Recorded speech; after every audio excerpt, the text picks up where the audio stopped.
This is Redstone explained by Hydrable. I'm making this video because literally no one knows how Redstone works. Also, if you have any questions, let me know in the comments. Alright, the first Redstone component that is important is the observer. The observer works by sending block updates to the back of it, giving out a redstone signal. A block update is anything that happens on the face side of the comparator, such as placing a block or breaking it. The way to tell which side the redstone signal is being detected from and the one that's being sent is from the face. This face detects redstone signals, and this face sends it out. Also, the arrow on the top is kind of hard to see, but if it's pointing that direction, means the signal is going out that way. Some examples of block updates are stepping on a pressure plate or pressing a button. The next redstone tech that we're talking about is the repeater. The repeater can extend redstone signals by right-clicking on it. When the two redstone lamps on it are farthest apart, that means the signal is going to be extended the most, and when they're closest, it means they're going to be extended the least. An example of extending a redstone pulse is by putting a button and a piston on the other side with redstone repeaters in between. You can see that the redstone pulse takes longer to get to the piston because of the repeaters. The next piece of redstone that we will be talking about is a comparator. The comparator can change the amount of redstone signal going to the block in front of it. For example, if you have a book with 15 pages and you have each page numbered, you can change how strong the signal is. For example, if you put it on 5, that's how strong switching an armor piece is. So if I switch armor, it goes to the calibrated skulk sensor and into the piston. But if I put it on 6 and I change my armor, nothing will happen. This next part is barely even redstone, but it does send a signal, so I might as well talk about it. This is a regular skulk sensor. It is activated by walking next to it. You can also use it to activate blocks such as pistons. Next up is the redstone torch. The redstone torch works by giving a constant power to any redstone block it's connected to. For example, you can keep a piston extended rather than being closed, and when you click a button, instead of extending, it does the opposite. This is a cool example of how you can use a redstone torch. The next items I grouped together because they all work together. The hopper, you can put items in it or drop items into it, and it can connect to a container item.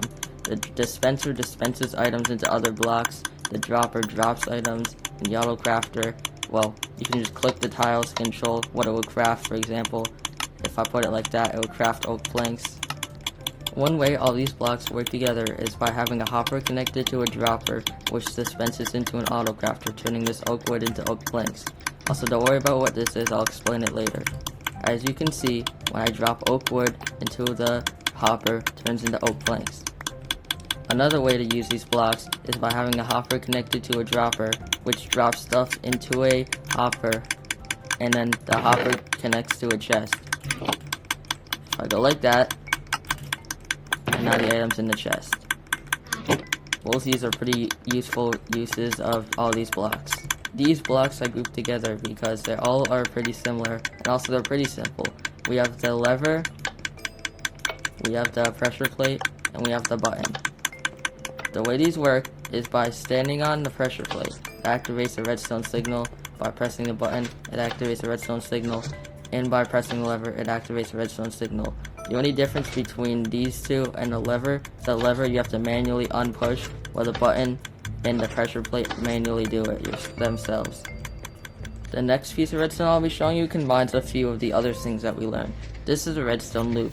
The way it works is by sending redstone around a loop and also having some redstone that's not activated, so it's a constant circle, which can activate and unactivate blocks, as you can see.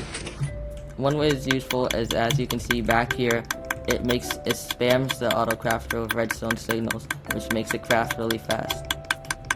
The way to build one is having a setup where a bunch of repeaters and redstone is in a circle, pressing a button or lever to activate it, and then breaking and replacing this redstone really fast so that it starts a loop, and then you can break the rest of it. The next thing we have is a redstone pulse extender, or also known as a redstone clock. The way it works is when you press this button, it extends the amount of time that it takes to get to this redstone lamp, which makes the piston stay extended for longer. This is how it works. As you can see, it's way longer than just a regular piston being extended. Next up, we have a hopper with a minecart. The way this works is it can move around the track while picking up blocks. One useful way to use this is have a farm above and then have a not full block below it, because blocks can actually go through here like that, and then the hopper can collect it while going on the track. As you can see, it just picked up the blocks through the mud, which is pretty useful for farms so that you can have an auto collection system down here. And all you need is some powered rails and redstone lamps. The next thing we have is another redstone clock, except it's for an inverted piston. The reason it looks different from the other one is by instead of extending the pulse using a straight line of repeaters, it constantly sends redstone pulses to the torch, which constantly deactivates it, making it stay off for longer. You can also make this bigger if you want. Now that I'm done explaining the main uses of all the important redstone, here are some 3 cool things you can build using the stuff you learn. The first cool use of redstone you can do with the stuff you learn is making a flying machine. If you make an observer facing a piston, which you can tell by having the arrow pointed towards the piston, and then 2 slime blocks in front of that, and the opposite on the other side, when you break the block supporting it, it will turn into a flying machine. You can also turn this around by having another block facing the other observer, so when you break that block it goes the other way.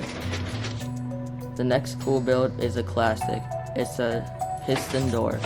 The way it works is by having a piston connected to a lever or a button via going through a block, and you have to connect that redstone to every single piston. It sounds complicated, but it's not that complicated, and I'm sure you'll find a bunch of tutorials on how to make one if this is not clear. You can build using the stuff you learn is an automatic sugarcane farm. The way it works is the observers detect when the sugarcane grows, as you can see, and then the pistons break it below, and then the water pushes it into 2 hoppers, which store it into a chest. Let me show you how it works again if you didn't see. So when it grows 3 tiles high, the pistons break it, and it gets stored into these hoppers, which go into the chest. If you really watched the end, I appreciate it. And I know I didn't go into depth with every single type of redstone, but I hope it was useful, since even I didn't understand all of it at the beginning, but after learning about it and building with it, it's pretty easy to figure out. And if you have any questions, because I know I didn't explain everything that much, if you have any questions, just ask in the comments and I'll probably answer you. So yeah, thanks for watching.